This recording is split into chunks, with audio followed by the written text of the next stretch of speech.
Recording in progress. Okay, so let me All right, share my this is screen. the September 2025 Zoom meeting of the France and Colonies Philatelic Society of the United States. And Loic Dufresne has been so kind as to offer a program today about the group type and some interesting things that we undoubtedly will not have known before. So, without further ado, Loic, you should be able to share your screen. Yes, I'm trying. Okay. If my computer responds. I have a little not responding on a window right now. Give it a chance. While he's fooling around with that, we have no program for October, which would be the last of the year. If anybody has something they would like to share with the group, by all means, let me know, and we'll set up an October Zoom meeting as well.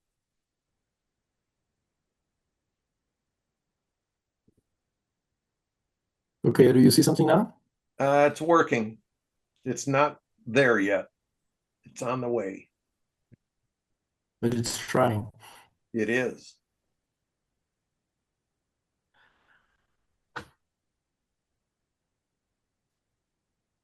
Okay. You go in slideshow mode.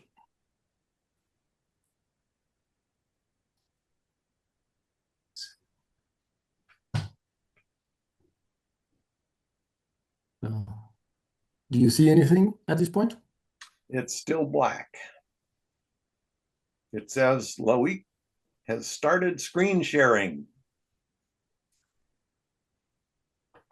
Yeah, we'll see if my computer decides to work. I think I had an update not long ago, and it has been showing signs of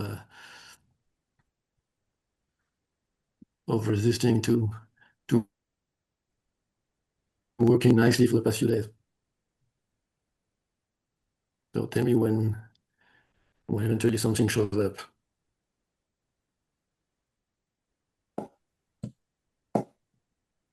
Everything seems to be very, very slow, but it should arrive. I noticed it took a while for you to connect when I admitted you to the meeting. There we go. And there we are. Let the fun begin. Okay, so since this is the first meeting of the new philatelic.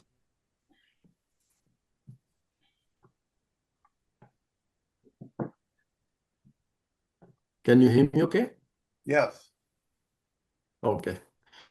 So I welcome you to the Theater of Philatelic Varieties, where we're gonna go over some items of the group type that you might have seen over the years in in various cells and or other presentations. We'll go to start with a few striking varieties and errors or essay of the group type stamps. Then we'll transition into a few covers covering bisects or millesium covers, as well as a few what we call rare stamps on cover, some of the most expensive group type items on cover. We'll continue after that with a few covers that push a little bit the boundary of the typical usage of the group type. Then we'll look into some physical uses. I also want to go over some varieties from the 1912 overprint, going back to the stamps after a little passage on our covers. Then go into some other examples, a little bit unusual, and we'll see where that takes us. So let's get started. And we'll maybe start with a bang a little bit, and do something that you You might have seen a few of those over the years, what I call some aile de moulin, okay, the kind of windmill wings here. And so those are typical of some of the some mistakes during the second run of 1893, which was the high volume run of the print of those group type stamps. I'm going to assume that you're familiar with the group type. Okay, stamp. This is the also known as navigation and commerce. So you have the two godlike figures here, you know, and the name of the colonies.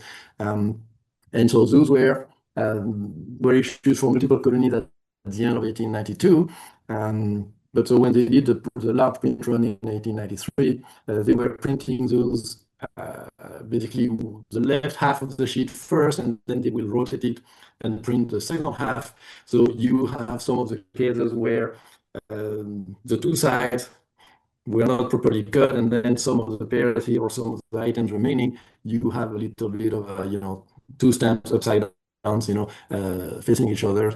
Of course, the second stamp is poorly cut because that was where the cut was made, and then didn't result in being properly perforated. So those are relatively rare. I have not seen many of those over the years. I think I have seen another one of the Nocibe 15 centime here. I have not seen another one of the French Congo. So obviously they should exist, because if you have the first two here, you obviously have a few more underneath that might have been saved and might exist in some collection somewhere. So let's continue this. So just a quick reminder. So what I was saying, the stamps were printed in you know, the left side first and then the right side. So this is what gives you the 300 stamps on one full sheet, which is basically two sides of 150 with 6 panels, you know, so, or 3 pens of 50 and blocks of 25, you know, 5 by 5 each. So you print this side and then you flip and then you print the other side. Those are tête beige, they're kind of, you know, inverted. There was also a time where the L'Atelier du Temps, the printing workshop, was able to print two colors side by side, different colors. And we know that because obviously there are also some of those sheets that were poorly cut. So we have, you can find on the market, some rare perforated and imperforated, you know, mixed country pairs that are typical of basically one of the print run. And you can see, so here we have, for example, Réunion 4 centime next to Martinique 25 centime. Okay, so we have two pairs, okay, basically 4 stamps vertically and then the cut side here. And then we also know of a Senegal Independence, you know, 2 centime next to a Saint-Pierre et Miquelon 5 centime. The second piece of this one was on sale a few months back, I guess, with Roumet. A friend of mine was supposed to buy it and he didn't, so I don't know who got it. But we know two of each pair. There might be more. There is no reason why there might. I mean, this one here probably the Réunion and Martinique, the bottom part, there is so little of the Martinique stamp that it might not have survived. Senegal Independence with the Saint-Pierre et Miquelon, why would there be only two pairs, you know, existing and not the remaining three or more? They might. No idea. I have never seen them. So the one you saw before, the Aile de Moulin, and those are when it comes to the philately of the group type, relatively, you know, some of the rarest kind of items you can probably find. You know, they're beautiful items. Still staying with the beautiful items of the group type, there was also some time, actually before the stamps came into market, some trial prints were made on Bristol, you know, kind of cardboard paper, with or without background color. And basically they were printing the 25, figurine with the 18 colonies that got the stamps at the end of 1892. I will not give you a quiz on which of those on the name of those colonies because we see that on the next slide. I have the TV, so when I leave, I listen to the radio. If something happens, I hurry up and run upstairs. Nope. Hold on. Yeah, somebody had a question, or there was a comment, or it was just noise? No, I think Martin mistakenly unmuted himself. Those things happen. So what I show here is basically a series of the 13 values that were printed without legend and no background color. Although they were per block of 25 stamps, 18 with the name of a colony and 7 without legend. I'm saying that this series is probably unique for 2 reasons. First, there are many. The block of 25 were cut in different pairs and other assemblage or assembly, and most of them use or are paired with a stamp or two without legend. So having the 13 as single full is probably it has been quite hard for me to achieve actually. I had 12. And then I managed to look at the remaining one, the 15 centime blue that had eluded me for a few years. I managed to find it a few years later. So this series of 13 is probably unique. I think it may be one of the corner, but those prints were quite original. The way that the blocks were made, this is the list of colonies that had the stamps at the beginning. So you have 18 colonies, as I said, 7 blanks. And you can see that those blocks have been cut. This is the 10 centime with some background color. And you can see that there is a stripe of 3 vertical here. And then there is a T with Anjouan, Saint-Pierre-et-Miquelon, and then, basically 3 of the stamps without legend. The vertical pair of Diego Suarez and Guyane. I think this one I have probably 10 or 11. Obviously, the 10 centime doesn't exist in this series because it's right here with New Caledonia. So it's missing, and then I think the 20 centime as well is missing because there was a block of 6 that used to exist and has been cut later on. I don't know exactly where that one is. So that existed. And then on the side here, we have a pair, the horizontal, the New Caledonia and Martinique, without background color. So this one has background color and without. I have seen, I think, another series come up for sale that's incomplete, but happens to be a mix of figurine without and with background color. So like there is maybe 11 or 12 pairs, and 5 of them have background color, 6 don't. So the way those blocks have been cut and distributed or put on sale on the market, I think our friend Jean-Jacques Thia, who collects Saint-Pierre-et-Miquelon, has a series of L-shaped blocks that take Saint-Pierre-et-Miquelon to without legend and établissement in French India, in L like this. So that makes for some weird cut by a stamp dealer in Paris that should remain nameless. But besides those here, those early trial prints on Bristol, you all know that later on for the Universal Exposition in 1900, most of the stamps were printed again in large posters with blocks of 25, with simulated perforations. Okay, but there also exist those same stamps with simulated perforation. You can probably see them here or here. as well here. Those stamps have been perforated, but the perforation were also simulated with basically brown dots on all of the stamps from 1 centime to 30 centime. So those come from the same poster. Okay, and those perforations were printed because there was probably, when the 2 centime color was printed, there was a brown color available to print the simulated perforations. Okay, those fake perforations do not exist on the 40 centime to 1 franc. To 1 franc. That was the second poster of 4 blocks of 25 stamps.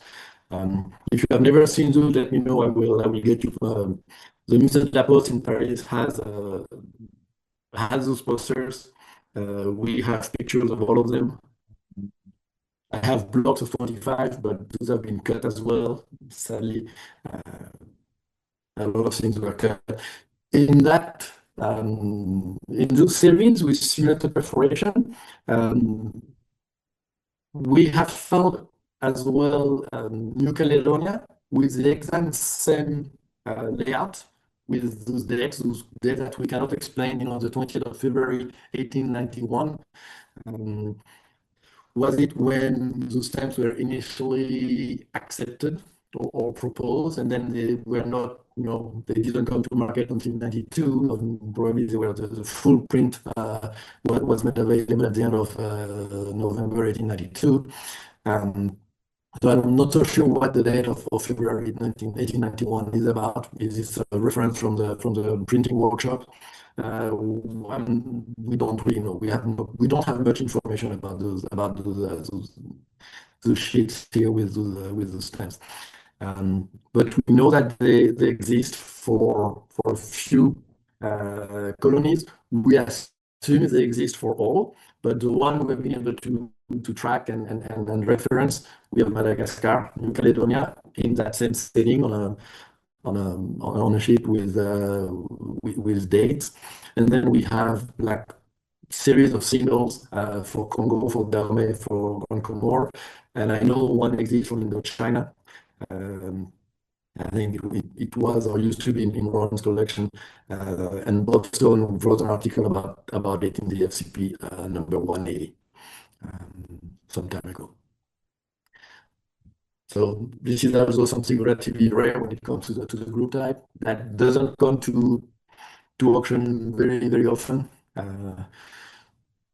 We think there are 2 series per country because for, I believe, New Caledonia, we have seen the slitted perforation and the curves on the same value stamps at different, not matching correctly. So that tells us there might be 2 at least that exist.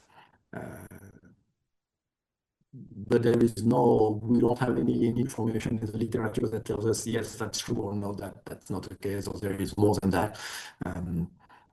Could be, but I have no idea. Still in the relatively original things, when the decision was made to change or align some of the colors for the UPU, mostly on the 5 centime, 10 centime, 15, 25. The printing workshop prepared, a little posters that shows the changes in color. So the first one here that I'm showing you, you have first the full series of stamps from Indochina. Okay, and then they indicate underneath which are the new colors proposed. So for the 5 centime, 10 centime, and 25, this is according to the Washington Congress from the UPU, and then 15 centime and 15 and 50 were new colors. For some reason, even though the 5 centime is mentioned here, it is not shown here. It's not, the stamp has not been stuck. And the color that is shown here is incorrect. That is the yellow-green color from the 1900 series, not from the 1892 series. So the complete series here that is shown is correct in colors. Okay, that's the right green, the right 10 centime in red instead of black. So like 25 in blue instead of black. And that has been signed, but obviously it was probably at some point stored, and another one was prepared because they realized, oh, we forgot to put the 5 centime, and when they added it, they put the wrong 5 centime here because this 5 centime darker color should have been here, and then the 5 centime that in the top line should have been in the middle. And that second poster is dated in April, but not signed and doesn't have a date on it. I'm going to assume that somewhere the correct one exists. They managed to get the right color, the right position, and that that final cell leaflet is correct and exists and might be somewhere in the archive from the Musée de la Poste, or was given to the was kept by, I don't know, someone. But that tells a little bit of a mystery. Why is that? The color are not right the first time, they are still wrong the second time, and we have not been able to find one with the correct lineup of all the colors on the series. Also interesting, the second panel, the second leaflet here, is a mixing stamp from Indochina and Serbia and Miquelon. I have no idea why. The first one was entirely Indochina. Maybe they run out of single vignettes from Indochina, and though they completed it with Saint-Pierre and Miquelon, they took stuff from the second run, who knows. But they still didn't put the right color for the 5 centime gray. Mystery, if somebody has read about it, has somebody who remember anything, feel free to share. Let's move into varieties. So when it comes to perforation varieties, we have two different kinds. One is linked to the perforating machine not running properly, and so basically the stamps not moving forward to be perforated by the cone as they should. This is what you see on the left side of this slide. Or you have issues where the sheet of stamps is folded. So let's look at the one on the left. So the way the sheet of stamps were perforated, typically 5 or 6 sheets were put, stacked and perforated together. And so we know that for this kind of double perf at the bottom of the sheet of the Saint-Pierre Miquelon 30 centime, we know that at least three sheets like this were perforated together. And we think that 15 centime from Guyane, because the perforation here at the bottom, the double perforation, matches perfectly, was done at the same time, and probably one sheet of the 2 centime from Réunion. I have seen one pair that a friend kind of shared with me. So I know we have at least 3 sheets of the 30 centime from Saint-Pierre Miquelon.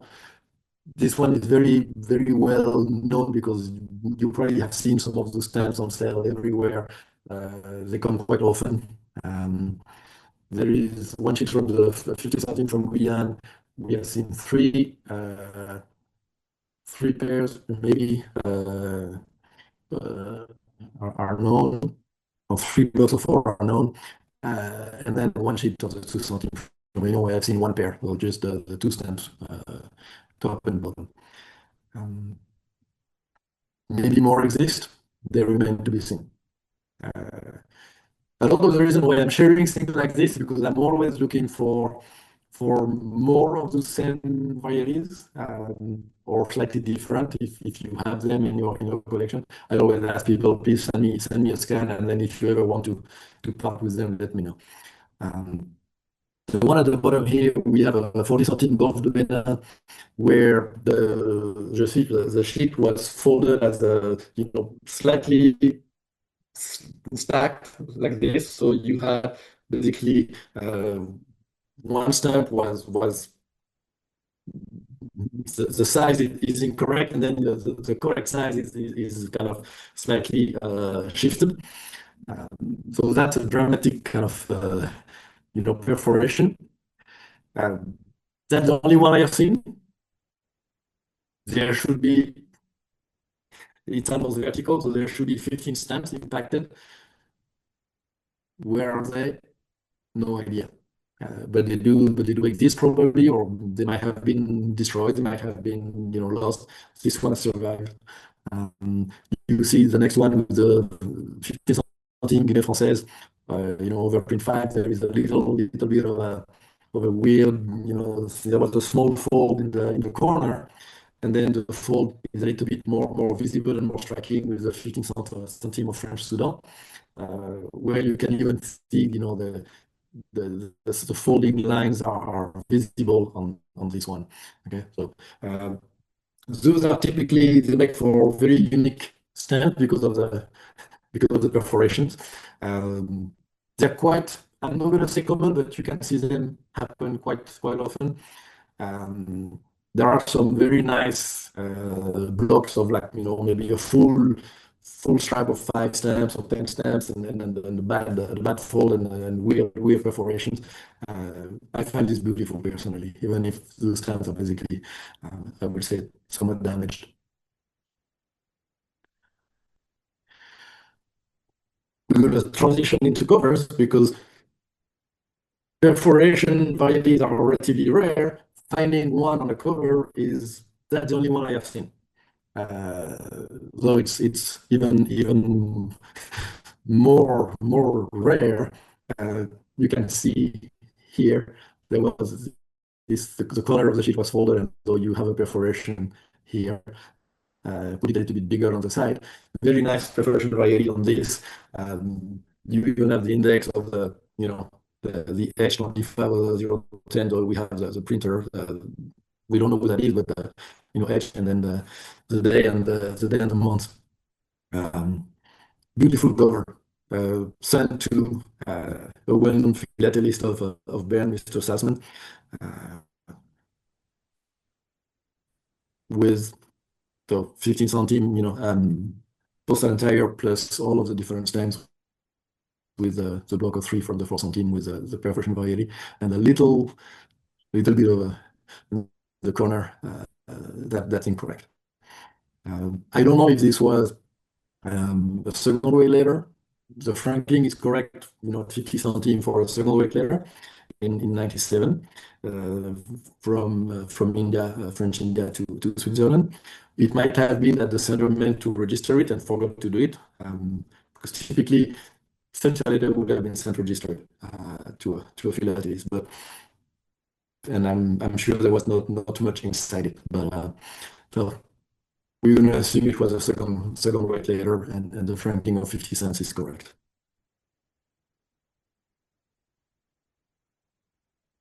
Still with some of those weird things on covers, so we're going to move into bisects a little bit with those kind of stamps cut in half, or bisects. You're familiar with the one from Madagascar in 1904. There has been a huge quantity of them, and what's on the market, probably half of it is fake or was done way later than 1904, just for the, I don't know, complaisance, for the benefit of collectors. Here we have letters. The first one is a letter from Obok, frank with the right half of a 50 centime, so frank 25 centime basically. But the cut stamp was not accepted by the post office, and so there was a rate, hand stamp affranchissement insuffisant that was put on top of that half stamp, and then the T for tax, and the date of the 14th of August of 1901 from Djibouti, Côte Française de Somalie, and then it went the same day on the Irraoudi, line V, number 4, towards France. I have a very hard time here to explain the franking, because 15 centimes would have been sufficient. My best guess is that the person wanted the mail to get on the next boat. That was the same day, and they had only a 50 centime stamp available to them. They cut it in half to have something close to the 15 centime. but a little bit more. Maybe they had a second letter to send. Maybe it does exist somewhere with the left half of the 50 centime stamp. Who knows? But I'm going to assume this is something like that happened, and that basically that letter went through the mail. Sadly, it's only a front. The back is missing, so it's hard to see. Did it travel? Was it received in Bar-le-Duc? There is, in any case, no postage due stamps on it. So I don't know. It's a weird one. Is it something that was made up later? No idea. But it's still an original one. And then the one on the right side is half of a 30 centime from Congo. Yeah, on a letter from Brazzaville, dated July 10, 1900. So please make a note of the date. We'll get back to it later. So which seems to indicate that there was indeed, as we know in the literature, there was a shortage of 5 and 15 centime stamps back then in Brazzaville. That's a local letter. This one seemed to have traveled through the mail. So perfect method. Something here relatively rare as well, not the typical 1904, affranchissement suffisant for the time from Madagascar on the Madagascar or Diego Suarez, by sex. This one was made in 1906 in Amboibé with a handwritten mention, visé pourtant faute figurine, assassiné, that is signed by the postal, the postmaster, the local postmaster. This one seems more legit. It has all the date kind of work well for the travel between Amboibé to Diego Suarez on the Persepolis that used to do the local service on the west coast of Madagascar. Then it traveled on the Irraoudi to Marseille, where it arrived on the 26th of May, and there is a backstamp from Surgère on the 27th of May. So all of this seems to be correct. Pretty nice cover as well. I have seen probably 2 or 3 similar going on for sale, depending on where you get them, and the merchant, their price vary widely. Don't buy one like this at Bear, it's very expensive.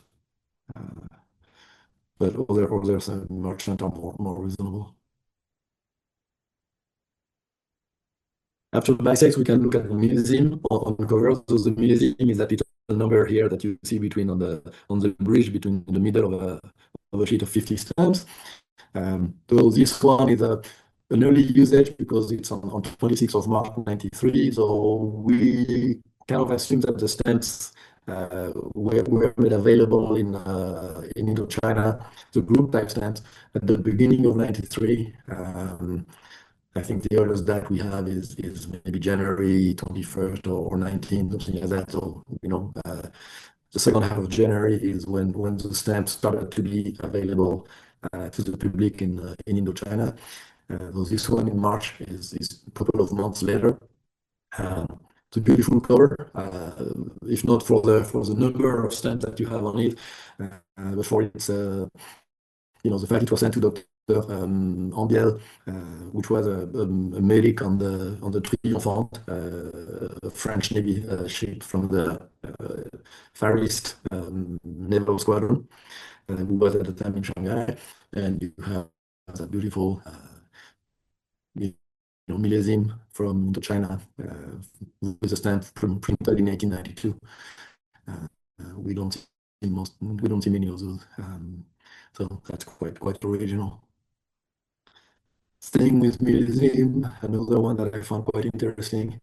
This one here, so the overprint. We have not only the postal entire here, so we have the 15 centimes, the 0.15 over 25, but then next to it to complete the franking. You have the pair with the museum too as well.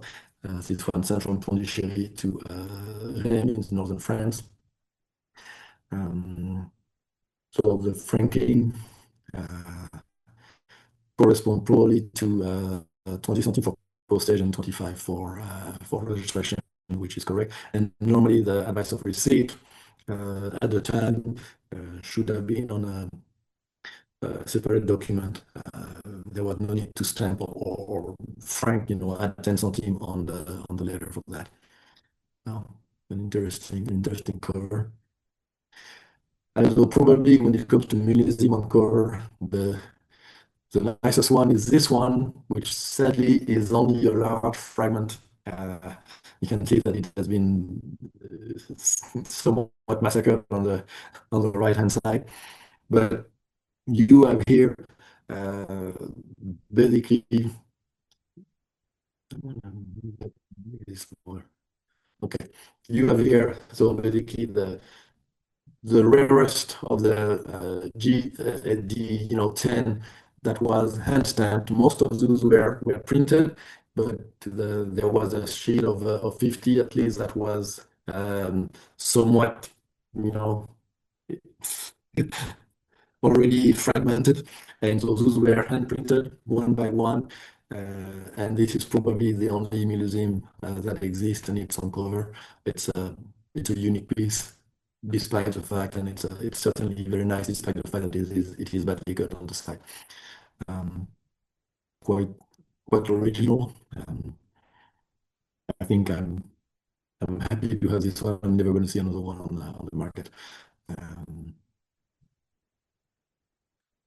So let's move into some of the original, or what I would call the rare and expensive kind of group type stamps on cover. So we'll start with the 5 centime from Canton, green here, the dark green, which is a rare stamp already, since only 450 of those were made.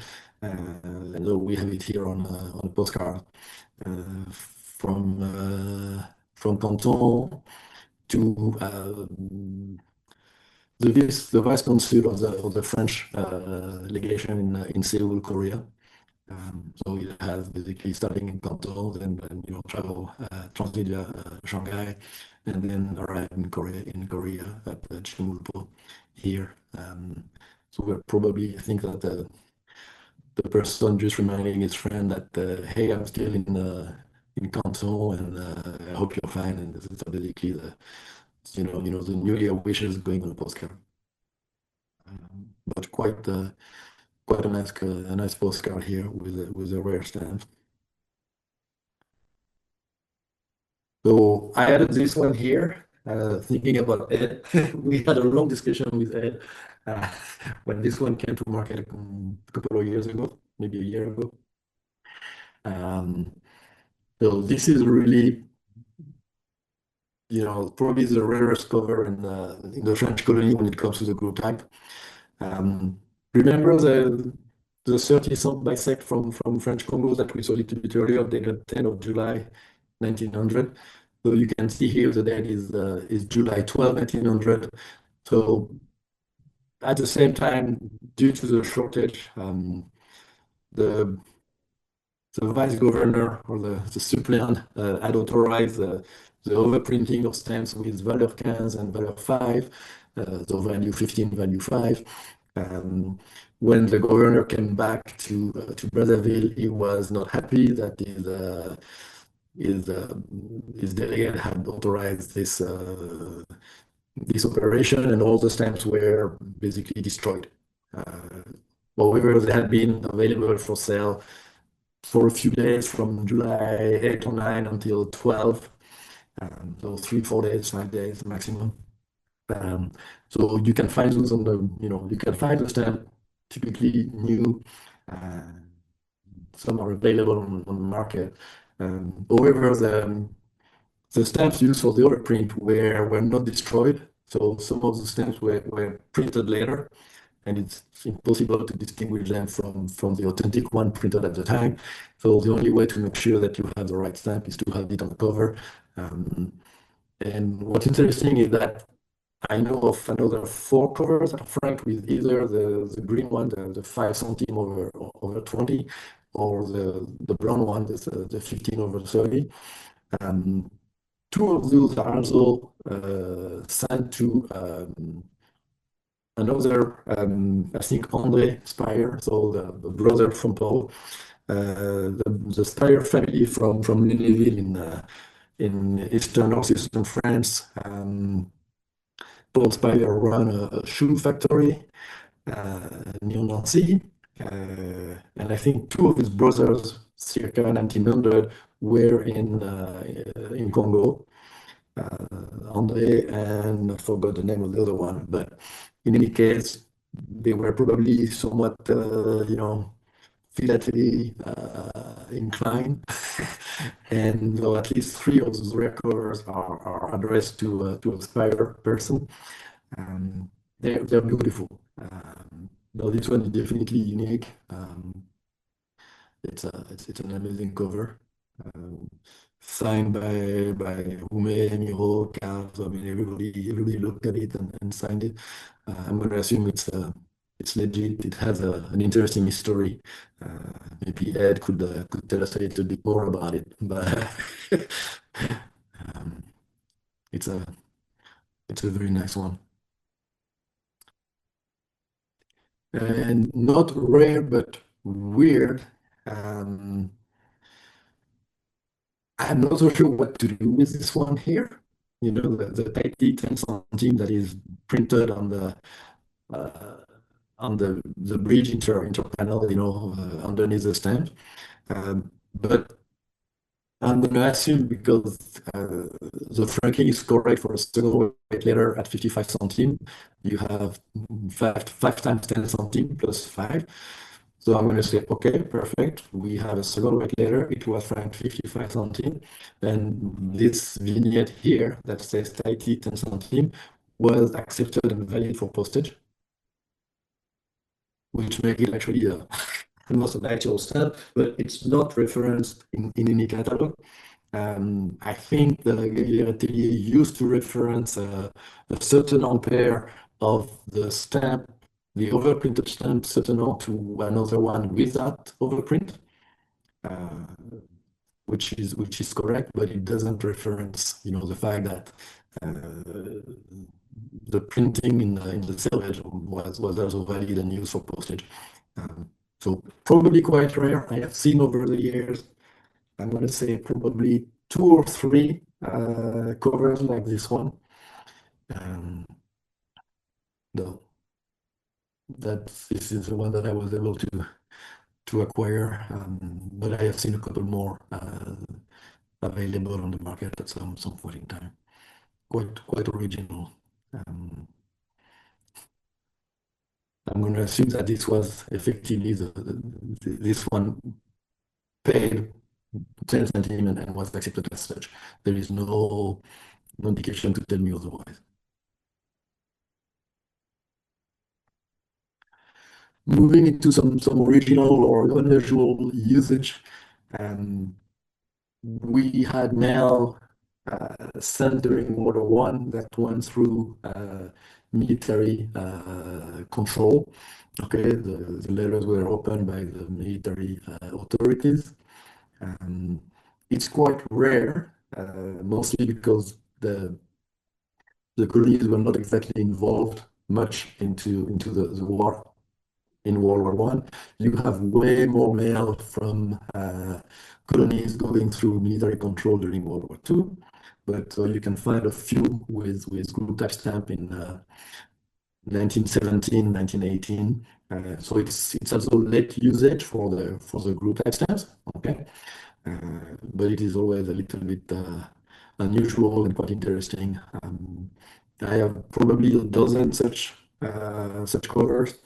I have also seen some postcards and letters that were sent to South Africa during the Boer War in 1902 that went through the press censor in Pretoria or Durban.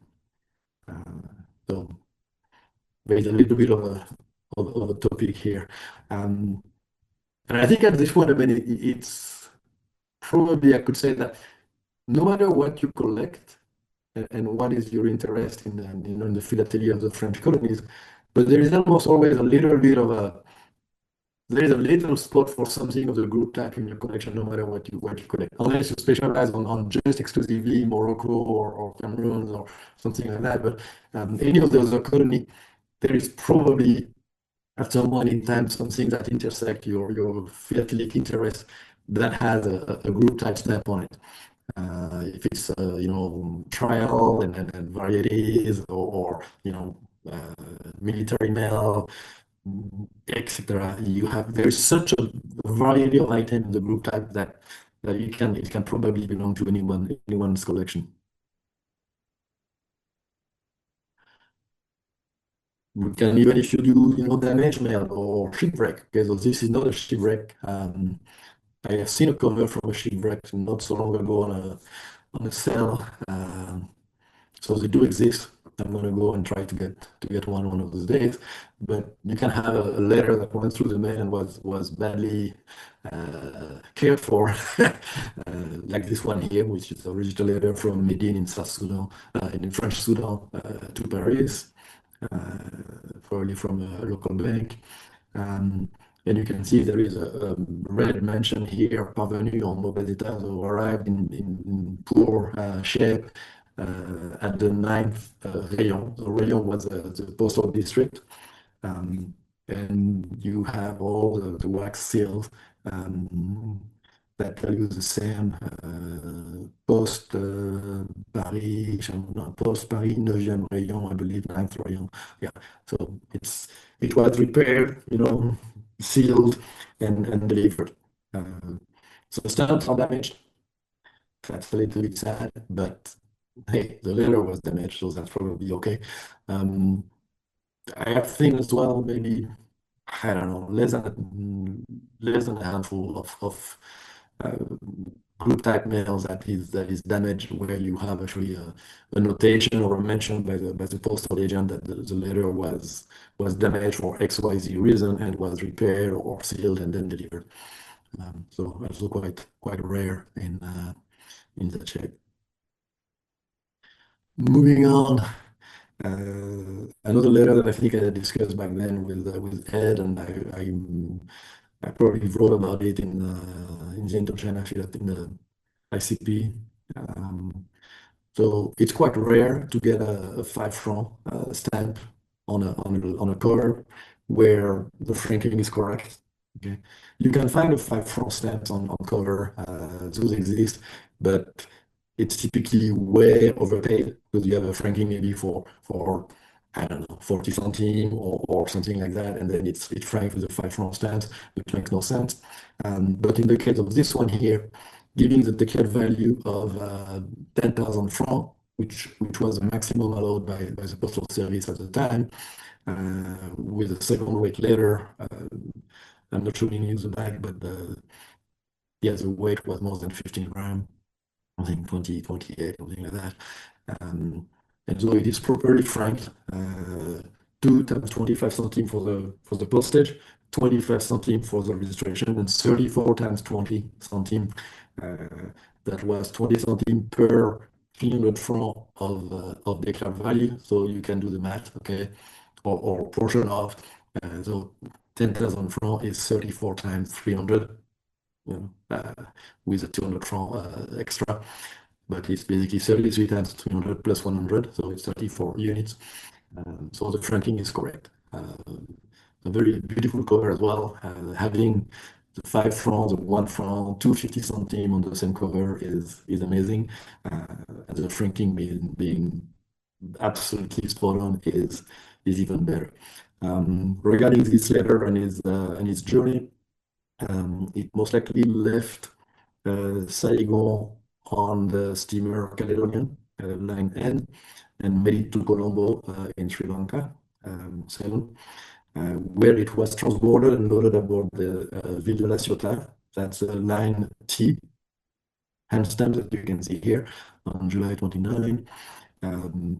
which allowed it to reach Marseille 4 days before the Caledonian arrived.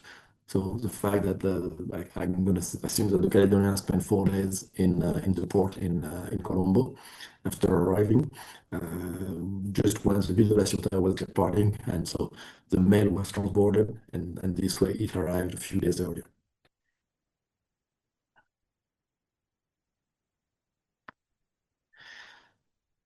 Postage stamps, group type stamps used as postage due stamps. So this is known and reference in catalog for New Caledonia, but we have seen it as well in other colonies. So you have one here, 2 examples with letters that were sent, without stamps and were taxed twice the insufficient franking, so twice 15 centimes, so 30 centimes here, one in Guadeloupe and one in Madagascar. This one is also nice because of the linear handstand from Madagascar, which is seldom seen on a cover.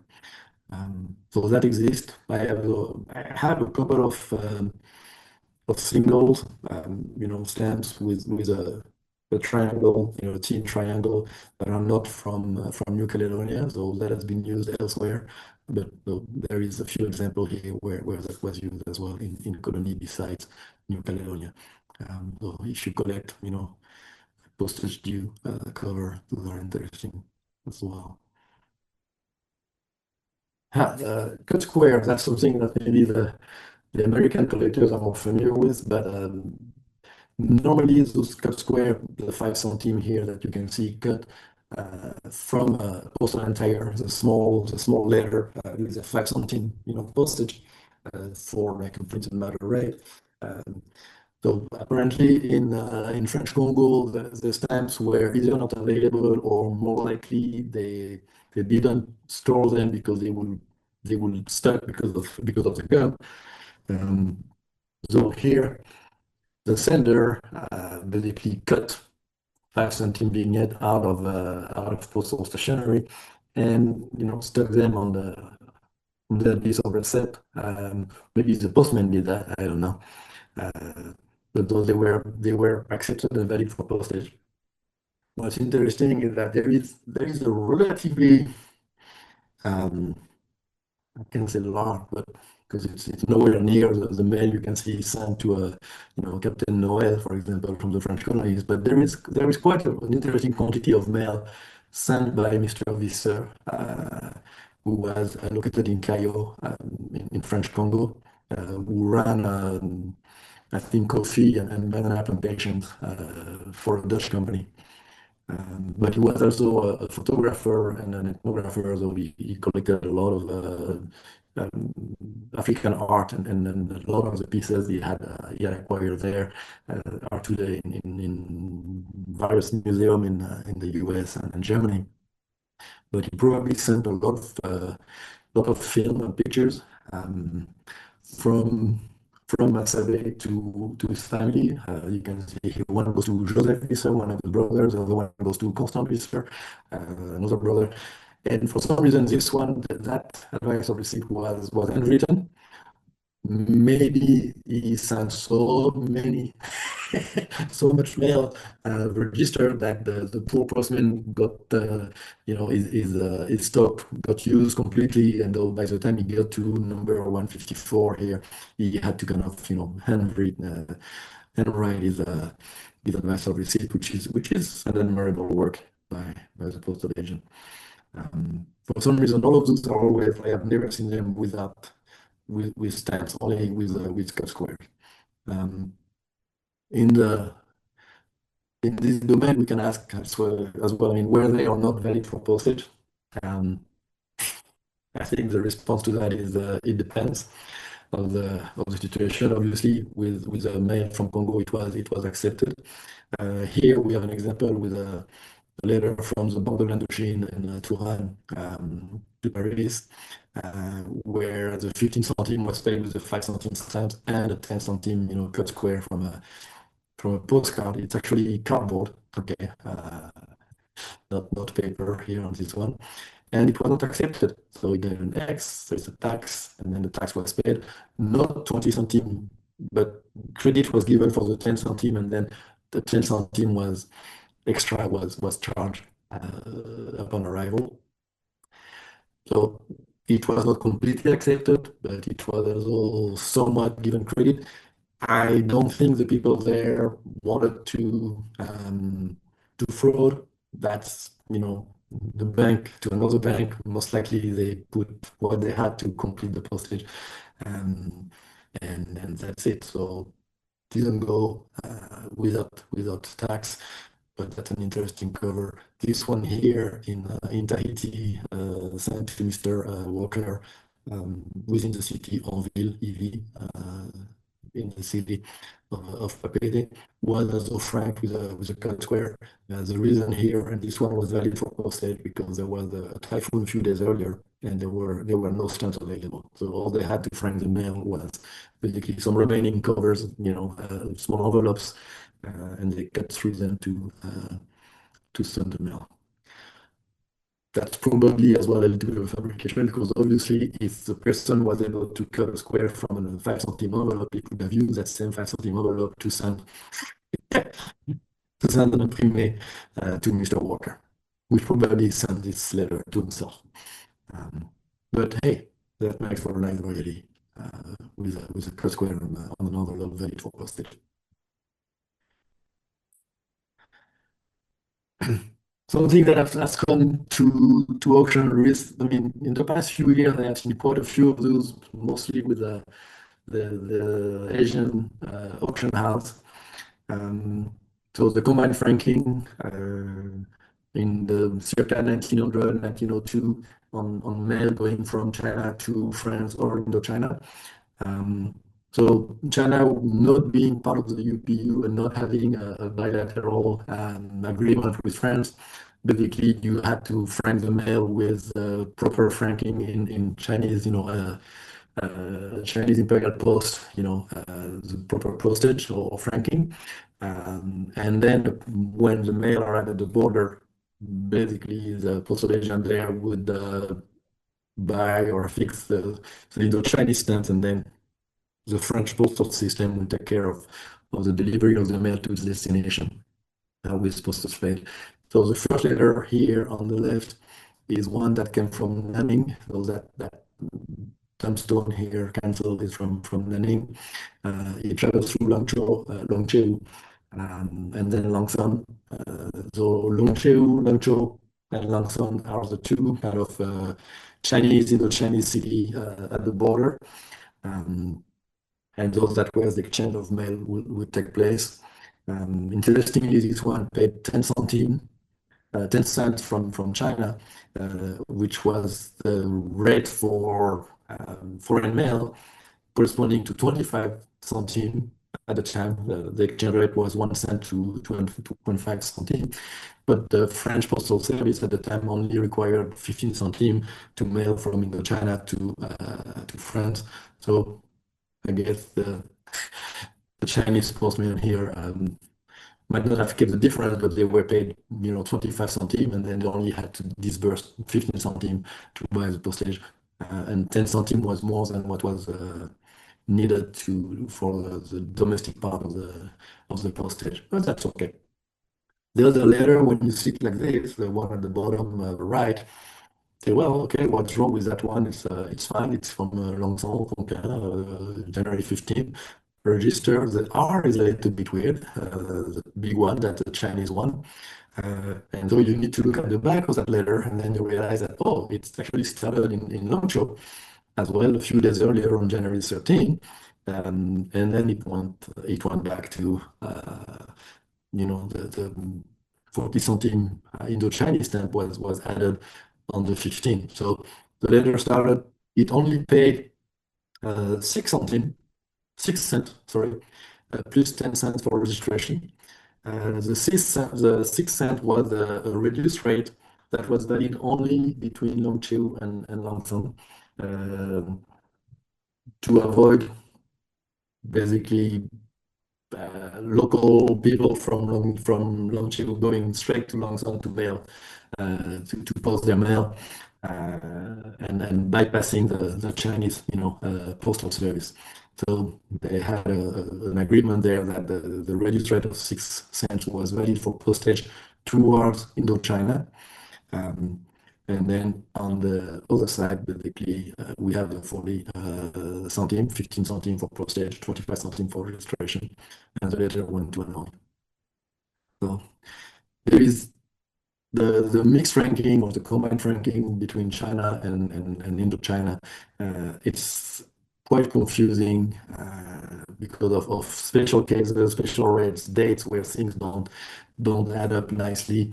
Normally in January 1902, there was a bilateral agreement between China and France, so the double franking was no longer needed. But obviously here, those two letters are from 1902, and they were double franked. So the time for this to kind of become applicable or used was a little bit later than January 1902. Probably one of the rarest items I have ever seen with a group type stamps is the postal money order, where that was sent from Nouméa to Saigon, so in between two colonies, New Caledonia and Indochina. And 10 centimes were placed here to get an advice of payment or receipt that was established by in Saigon on September 11. So I have never seen another postal money order with group type stamps in 25 years. Maybe there exist. If somebody specializes in the so-called article d'argent, money orders and things like that, and they have seen more. That's the only one I have seen in since probably 2000 something. Yeah. So what can we say about this one? So the proper amount, the 20 francs is reflected here in the fact that all the different unnecessary digits or numbers have been cut and only remained 1, 2, 4, 5, and 8. And if you sum that, that's 20, which matches the 20 francs. So that's a proof that the amount is correct. It wasn't tampered with. You have a nice special cancel from the Trésorier Payeur, so the treasurer of the post of Nouméa. And on the back, you have the fact that since that was sent to Henri Charbonneau, who was a military soldier somewhere with artillery regiment, colonial artillery. So that was basically signed for by the Agnes, the orderly who got the money and gave it. We can hope to Mr. Charbonneau. Very nice item. I'm looking for more, but they are to come by. Moving to fiscal usage. So those stamps are also used on stamped paper. So you have this one here from Madagascar with a 10 centime group type, so 50 centime sage, but this one is the one that of course interests me. With the picture of an individual, and this is basically a full text that Ed, I know, had translated somewhere by the embassy, and I have another friend from Colfab who had given me more explanation, but it's just some sort of acknowledgement of service rendered and whatnot, and signed by the governor at the time. I have seen the same sheet of paper blank, so with the stamps already cancelled. So this was probably pre-made and sold as such to for people to write and record something. This was basically a true stamp paper. Obviously, there is also in this one here, those are some minutes from the tribunal Tamatav, and so this is also that paid taxes here, or the recording fee, with 2 stamps or 2 50 centime stamps from Debo Ceres. Beautiful usage. Staying in the fiscal usage you're all aware, the graph overprint from Indochina that you will find on stamp paper as well. This one's 10 cents here, but you have 67 centimes paid for recording. Most of those came from the city of Seldon. And there is a full list of full kind of series of those overprinted stamps for fiscal usage with 1 cent graph, 5 cents, 10 cents, 50 cents. On the 1 cent, we have different varieties, like the E not being printed, so it's like 1 CCNT. This one, there was an S by mistake that was struck. So 1 cent, kind of corrected. Interestingly enough, in that type of 3 here, the N of Indochina is kind of gone. Here we had a Ashval kind of overprint, so the C is right here and the rest ends is right there. Here we have a millésime too, but sadly the pair is not side by side on each side of the millésime, but next to each other. And then this one is a double overprint of the 50 cents graph on the stand, quite rare, and I don't think I have seen that one documented anywhere. No, a nice item. Still in the fiscal usage, moving from Indochina to Guadeloupe. So what we have here is the law back in 1904. I think it was necessary to affix a 10 centime stamp on quittance, on receipts. And so those stamps were coming from France to Guadeloupe, but they had not arrived when the law was put into effect. So the private council took the decision, or made the decision of overprinting postage stamp with the quittance, and they used that famous frame with the 4 Bs that exist on the 1903, 1904 kind of overprints of Guadeloupe stamps as well, of the group tag. So this comes in the series of overprints. Those were realized in, I think, February of 1904. Yeah. There is not many of them. It's actually, we have the exact number, but there is maybe something like 22,000 stamps total. So it's not that many. We have seen on the market many full sheets of 50, like the one I'm presenting here. So those exist. Some merchants have them for reference. I have a friend who had a couple. I have one. So quite a few people have. Actually, I have seen more of those stamps new, unused than used. We have seen usage on 2 letters, and I'm showing one back and front and back here. The side going from Bastille to New York, so franc 50 something, because it registers as 25 plus 25. Normally those stamps were no longer valid for postage, but here the mail went through, it's not being taxed, so I'm going to assume that it was accepted by the postal service, maybe because it was a morning cover, that the person had no other way to frank it.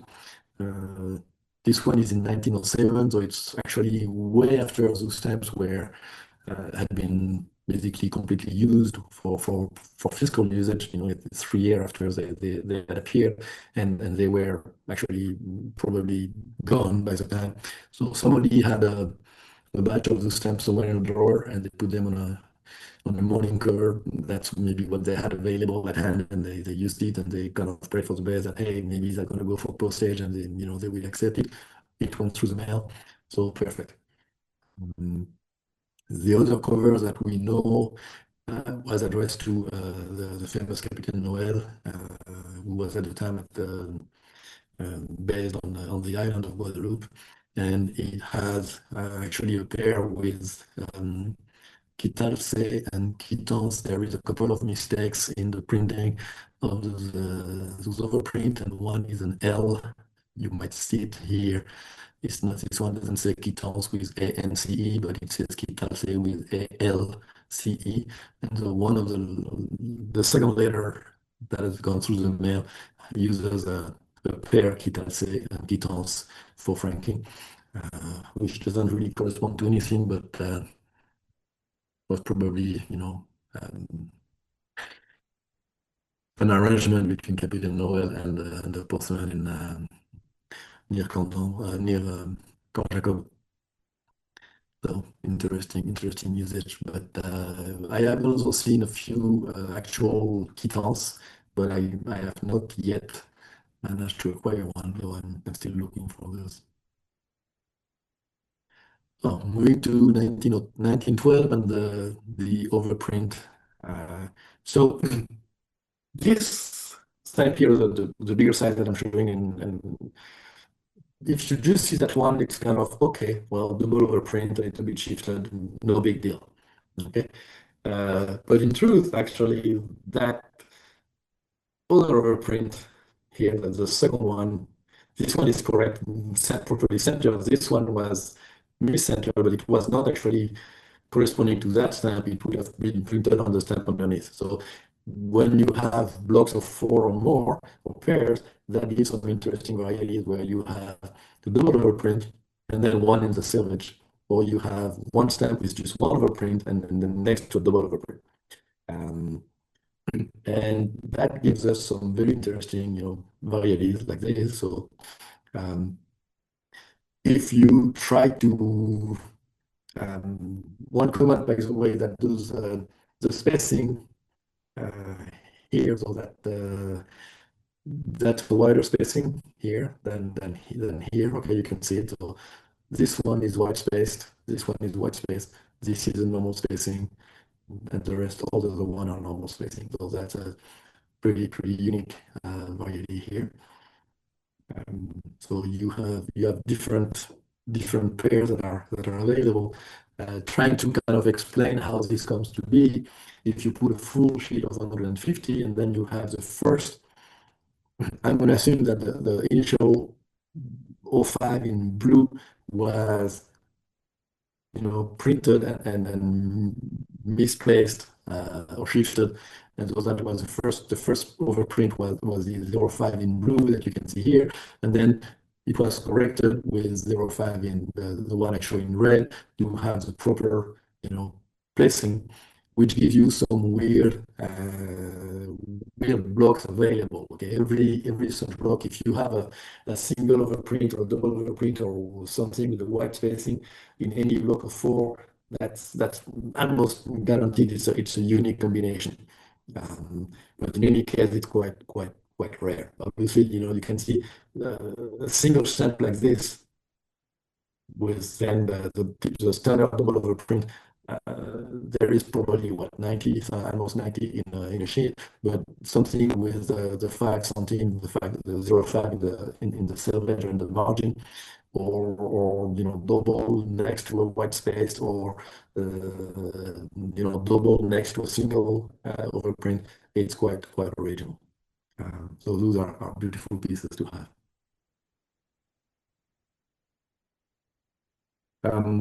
Different one. This one is inverted and shifted.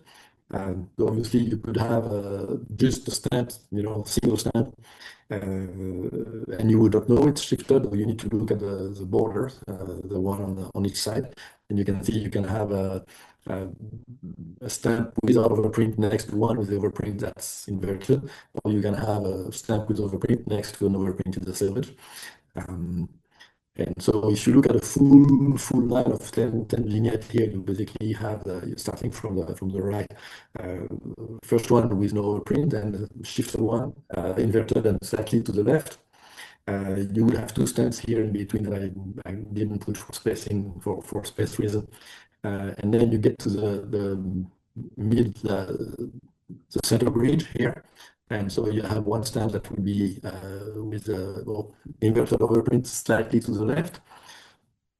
Then this one here, the overprint is actually further to the right because of the presence of the bridge here between the 2 blocks of 25. And then we go back to the normal, inverted overprint slightly to the left of the stamp because we get the same position as in the first one. And so in a row of 10 stamps like this, you will have basically something like seven or eight, eight with the overprint slightly to the left, only one stamp with the overprint slightly to the right, and one stamp without overprint, which of course is only identifiable if it's next subtenant to one with overprint. So meaning that this one here, this stamp in the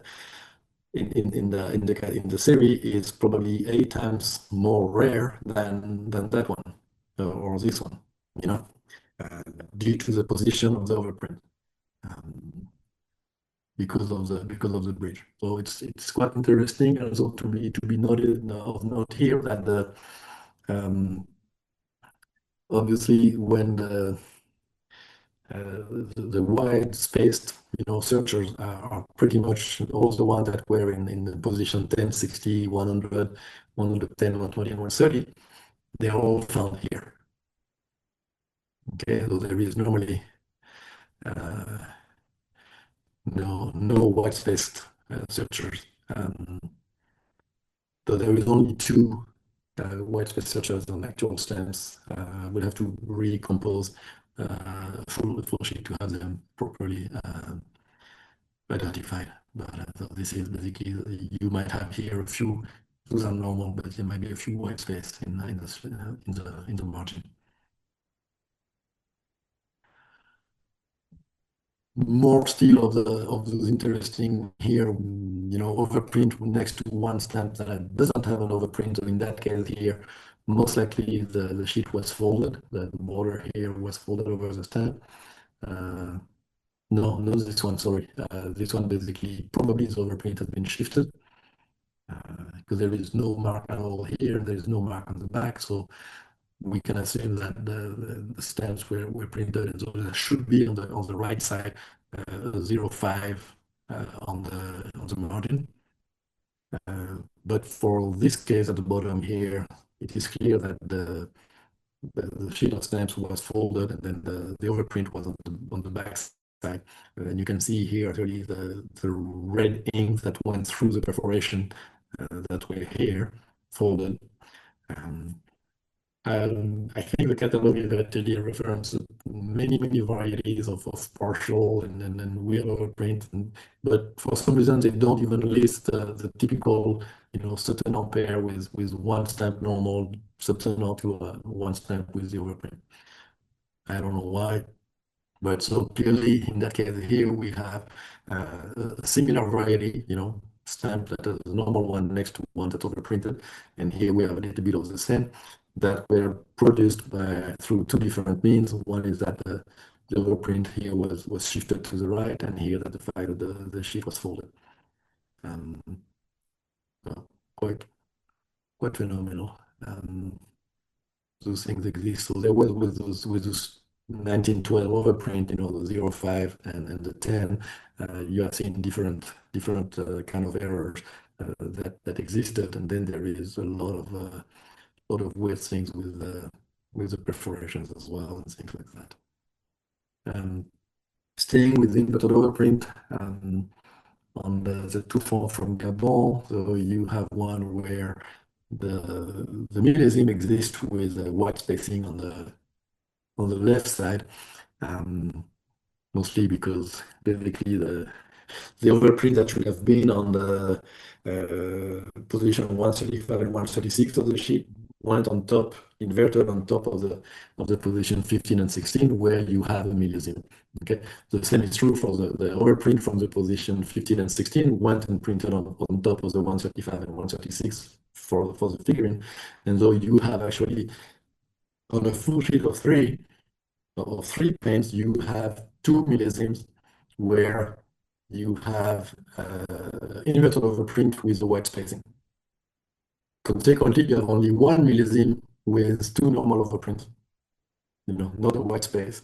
But the one with the white spacing is way more expensive than the one with the normal spacing. Don't ask me why, mystery of the catalogs. There is twice as many of this one, and it's probably 3 times more expensive than the millésime that is surrounded by 2 inverted overprint with a normal spacing. Can't explain why. Okay.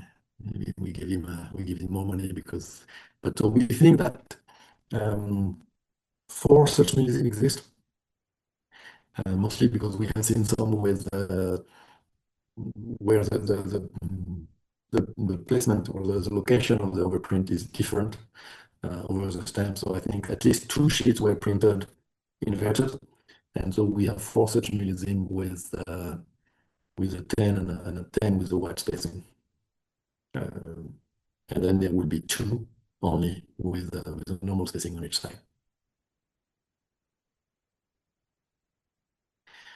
Moving on to some of the kind of unusual usage.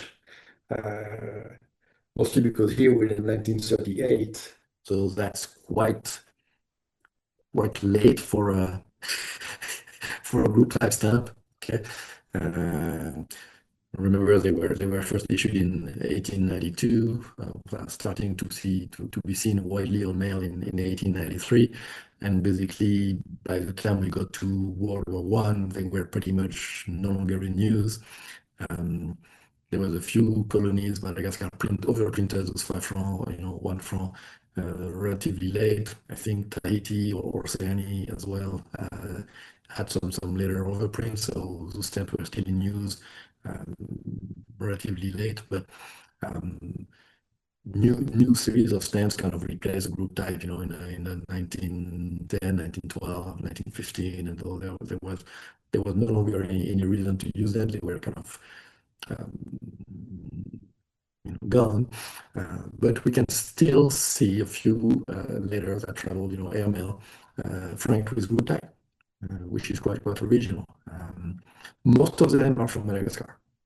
I think all of the ones I have seen are from Madagascar. There might have been one from, I'm going to say Sudan. I have seen it, Sudan to Senegal.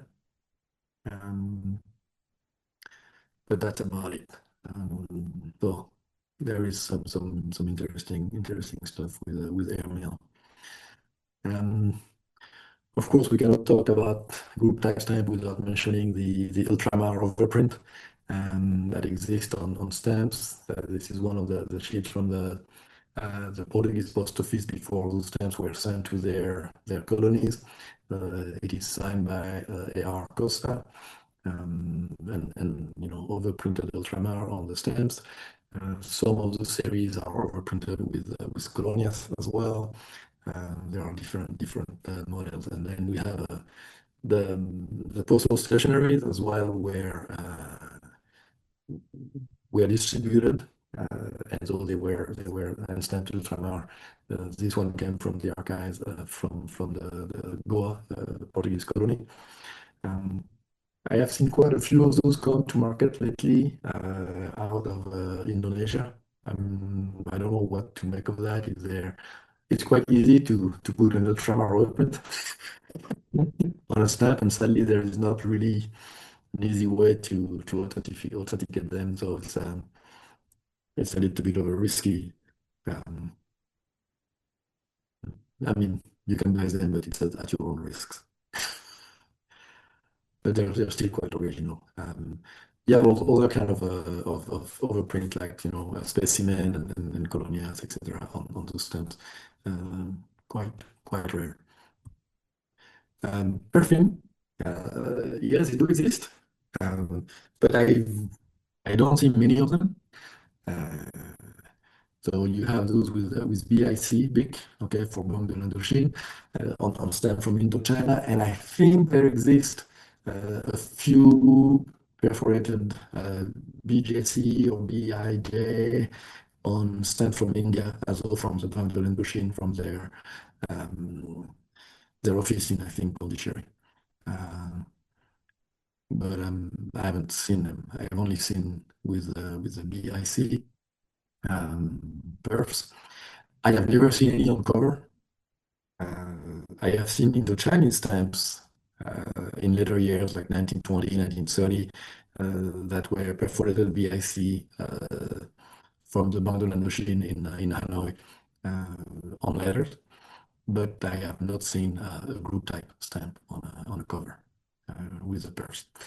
And I do have a few letters from the Bandolan machine, but none with a perfume, which is very sad. And I'm not sure they exist. If somebody knows otherwise, please let me know. So I've lost track of time. It is it's late. So we could continue for hours with the stamps. You know, there is so many topics that we could cover. There's a list here: proofs, military mail, maritime line, small village, telegrams, whatever, posters, first date of usage, you know, different councils, like Beaumark, etc., Seapost, Convoyer, you name it. So there is so much. It's such a variety that just basically illustrates, you know, the richness of the group type for a philatelist, you know, who specialize in French colonies. It's an amazing category. And when you do the stamps and the covers, it's like, it just explodes. It's endless. The quest for interesting items is endless. But before I conclude, okay, one of the reasons I share all of this is that I need your help. I'm always looking for more items. Okay, so perfumes, AML, and you know, insured mail or declared value mail, especially to foreign destination. Early usage covers from December 92, 1892, or January, February 1893. Rare stamps and covers, fiscal uses, etc. Quittance.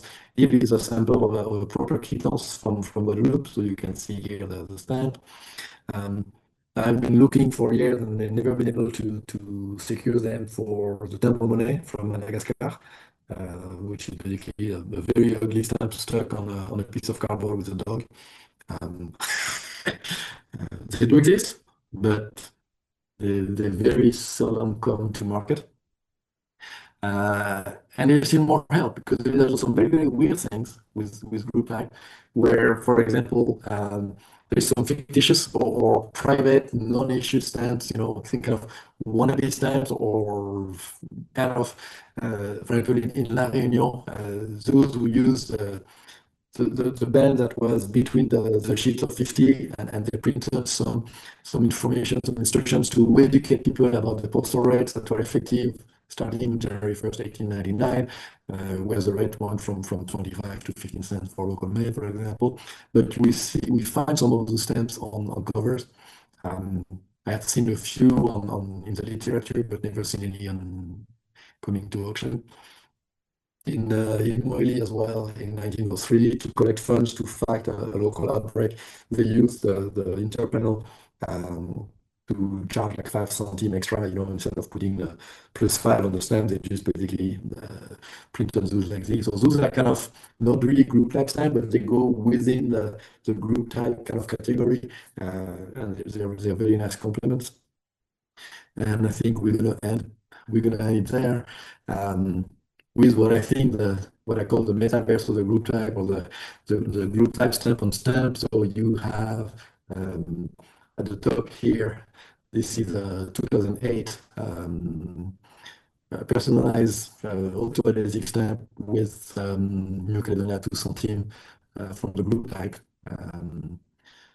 With a caboo typical of New Caledonia, and then you have your block of 8 stamp or trial, you know, color proof from the 1973, I think, Journée du Temps from Côte d'Ivoire. And for those of you who wanted to know what the manuscript kind of notes here from the printer mean, though the SA and LX basically reference the ink manufacturer. This one is SIGPA. I think so. Yeah, SIGPA. That's the Swiss company based in Lausanne that they procures safety ink for the banking and the printing industry. LX was Laurier inks. That company was, I think, merged with Lefranc, another French company, and then it was acquired The resulting company was acquired 10 years later by Péchinet, Eugene Coleman. And I think, I don't know exactly what they're up to today. And then you have the rouge, RO, red, 8, and then you have a vert, green. 13 is green color, 30 is the tint. And then you have a black 6, noir 6. So when you see those on the trial proof, you know what they are. That's it for today.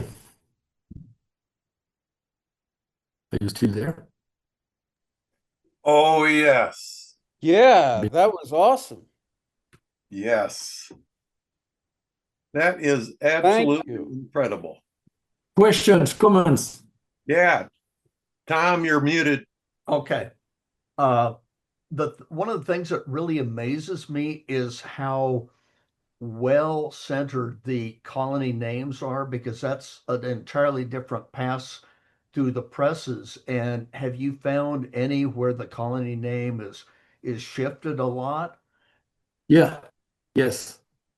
Yes, there are quite a few where, especially when the name is on two lines, where one line is in the stamps. There are also some example in Madagascar where they're really off. And basically the colony name has been printed a second time. So yes, those exist as well. You know, and if you can back up to the slide that shows the postal tax, the graph, there is a very interesting phenomenon with the colony name on that slide. The postal tax. Hold on. Oh, the one with Keep going. my computer is slow. Yep. No, keep going. Oh yeah, we get there. It's called the graph now. There. Oh, The strip of 3. No. The graph. oh, Come the forward graph. again. Yeah. Hold on. Sorry. Okay, this We one. were on it there. This one. There. This one. Yeah. So you see the Indochine colony one? name. The paper, when it was fed in, would have been off kilter a little bit, because in the strip of 3, Indochine progressively declines to the right. Oh, that's possible. It's as though that they might not have been properly aligned when the when it was printed. Because they seem to be horizontal, except that they go like in steps. Yeah, Yes. Yeah. I agree. Well, Interesting. because I was wondering, in my original question was, because all of the examples I see, the colony name is usually very well centered, and it's such a small area of print in that small tablet. It surprised me. I would have expected to see, more examples with the colony name offset or moved, to the upper, lower, right, or left. Yeah. So yeah, there are quite a few cases where the colony name is moved.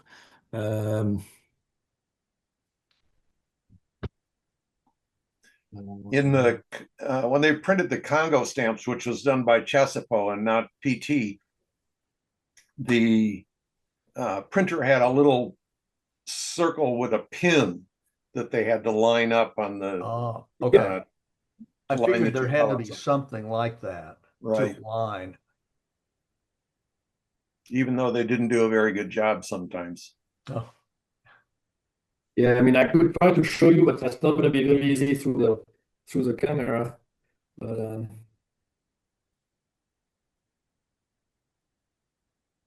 Anybody else have a question while he's looking, or a comment? And you are all muted, mostly all muted. Yeah, Ed Grabowski here.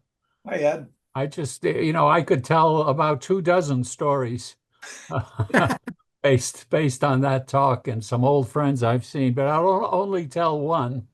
And that, of course, is the French Congo cover, with the pair of the 15 overprint and the pair of the 5 overprint to make the 40 centime registered rate very properly. That was offered to me by Roumet in the 1990s at a show in Monaco, but its price was very, very high, and I was uncertain as to whether I even could afford it. So I said I needed a little time, and I went home and started thinking about it. And after a week, I called up Roumet to tell him I will take it. And I called him up and I said, I'll take it. He said, so sorry, it just sold last night. Oh, So I never got it.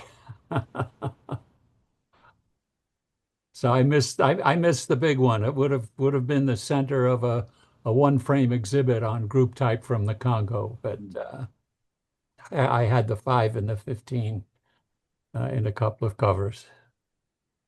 Yeah, no, this is an amazing one. It has a funny story, that's true, with what you had told me as well about the whoever person that bought it and then had to resell it because of a divorce or something like Oh that. yeah, no, you shouldn't really go into that. That's a little personal stuff for the fellow, and We uh, won't name names. although I No, don't know if he's with us still. He was a great friend of Bob Stone's. hmm. They used to correspond regularly yeah. on The matters one of the Congo. I don't know if that's going to show.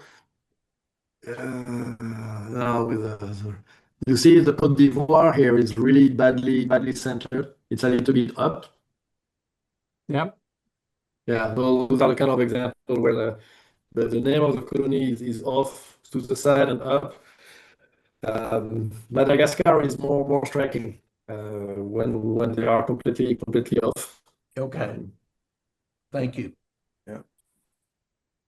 Well, Ed, you can console yourself that if you had this beautiful Congo cover, everything else in the frame would look like crap. So, Well, no, the other covers featuring the 5 and the 15 overprints would be surrounding it. Um, uh, I had a couple of nice rarities from the Congo. I did have a 25 centime postal stationery stamp that had been cut out and then used on another envelope from the Congo. That was a nice piece I got from a German dealer, actually.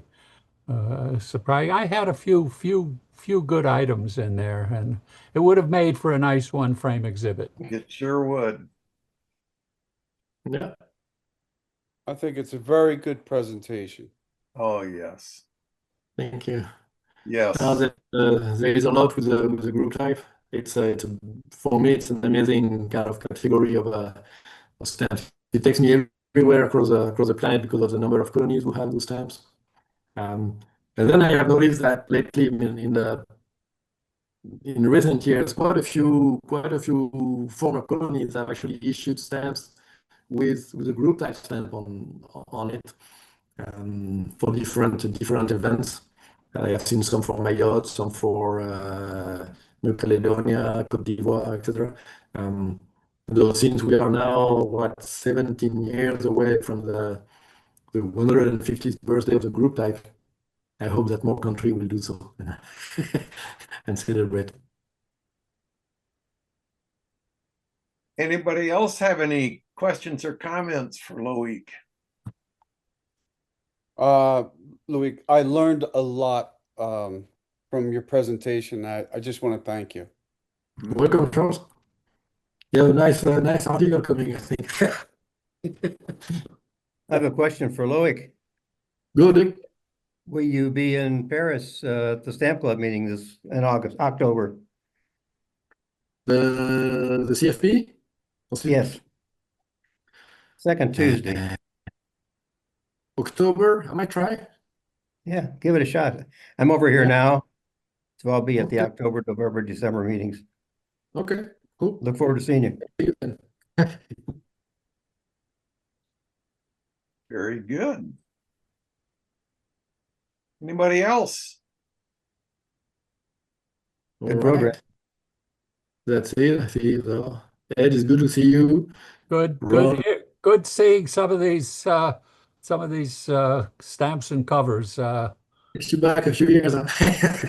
Well, no, it makes me glad that I wasn't collecting stamps. I wouldn't want to have to have had to compete with you on those. Yeah, no, So they are. I enjoyed the covers. And by the way, the second Madagascar fiscal use on the document, that's ex Alain Millet. Yeah, That came from Alain's collection. I bought it from him. good to know. Well, then I think I have bought it from you. I don't remember. I think you may have gotten it from the Spink sale, or Yeah, from somebody who bought it in the Spink or sale. later, I don't know. I think this one came from Bunum, so it was probably post Spink. Yeah.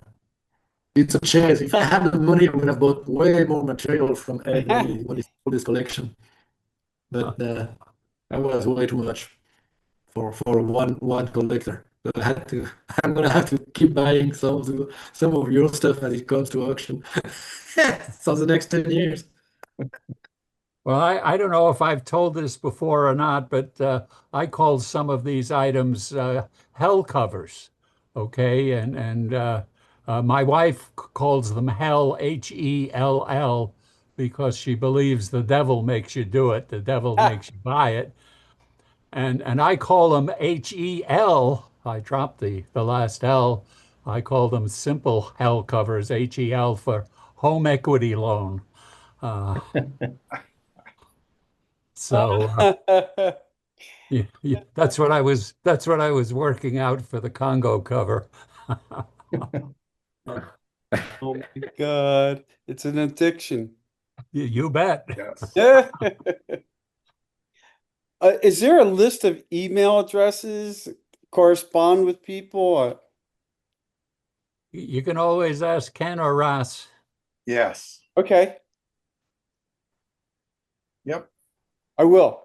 Good. Good deal. Yep. All Well, right. It's 10:43 p.m. here, 10:45. It's dinner time for me. Yep. As I said at the beginning, if we have a volunteer for October, we'll have a meeting. And if not, it will be January. And with any luck, we'll have a new president of our society in the US. After Oh, my. 18 years, I'm going to step aside. Oh, What do you do? Ken? What are you gonna do? oh. So I definitely want to get with you, Ken, Sure. for October. I'm kind of sketchy because I'm very, very new at this. Mhm. All right. So Okay. are you volunteering for us? Yes. Thank you. Way Then to go, Charles, way to go. you And and you I will you be will have to email me, and we have to discuss. I have an outline. okay. Good. Thank you. Good. Well, Thank you, gentlemen. I'm learning a lot. This is this is an addiction. This is so much fun. Kid in the candy store. Yes. All right, Yeah. folks. I'm going to stop the recording. Bye, And everyone.